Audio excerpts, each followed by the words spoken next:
জুবিন দাই যদি কেতিয়াবা অলপ ড্ৰিংকছ কৰি ষ্টেজত যদি উঠিছিলে তেতিয়া মানুহে মদাহী চদাহী কি যে কৈছিলে।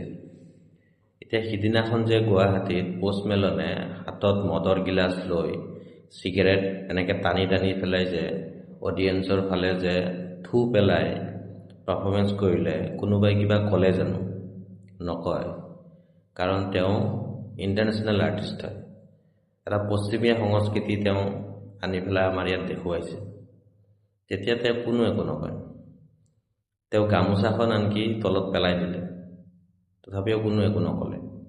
কিন্তু এতিয়া অসমৰ কোনোবা এজন আৰ্টিষ্টে যদি এনেকৈ গামোচাখন যদি তলত পেলাই দিলে হয়, জাতীয়তাবাদ, কিবাবাদ আৰু কত কিমান যে কি ওলাই দিলে হয়, গামোচাৰ সন্মান কৰিব নাজানে, অমুক তমুক কি যে ক'লে হয়।